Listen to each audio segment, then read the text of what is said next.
Hi, students. Today we're going to be looking at Romeo and Juliet, Act 4 vocabulary.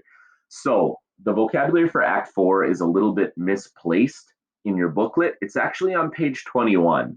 It got stuck in the wrong place. So, you're going to have to turn back to page 21. But this is indeed, if you look at the top of the page 21 there, it is indeed the vocabulary from Act 4. Now, Act 4, of course, is going to have a lot of important details going on in it. You will be reading this act, but importantly, before we get to read this act, we better make sure that we know two important vocabulary words and examples of that. You can go ahead and take a look at these words right here. They are protagonist and antagonist. And these two roles, these two characters, are very important to the play Romeo and Juliet. Now, the protagonist is the main character of the story. The protagonist is the center of the story, makes the key decisions, and experiences the consequences of those decisions. I think it's probably pretty obvious for an example here who the protagonist is, right? You got it? It's Romeo and Juliet. Romeo and Juliet could both be considered protagonists. They are the key players in this story, and all the decisions and things that happen affect them directly. So they would be protagonists. So if they're protagonists, the opposite of that is the antagonist. An antagonist is a person who opposes, struggles against, or competes with the protagonist, the adversary of the hero in the drama. In other words, the antagonist is the person who is at every turn trying to somehow stop or do something to affect in a negative way the protagonists. Who are they? Well, I mean, there's some obvious ones. I mean, if you look at one of Romeo's main antagonists, perhaps Tybalt, right? Uh, Trying to stop him at every turn and fight against him. But if you really think about it, isn't Lord Capulet an antagonist? Because he's trying to stop Juliet from really achieving her true love, trying to make her do other things. Could you even say that the nurse potentially is an antagonist because she doesn't always have Juliet's best interests in mind? Could you even say that the friar maybe is an antagonist because instead of stopping Romeo, he kind of like lets Romeo and Juliet do something that might have been dumb, which is get married.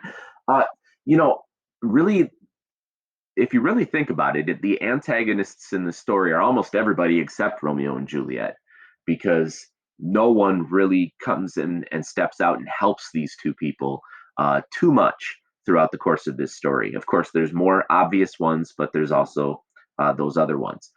One last thing that I got to talk about today is your big assignment for today. Now, your big assignment for today is going to be it's described in your topics activities for today, May 6th.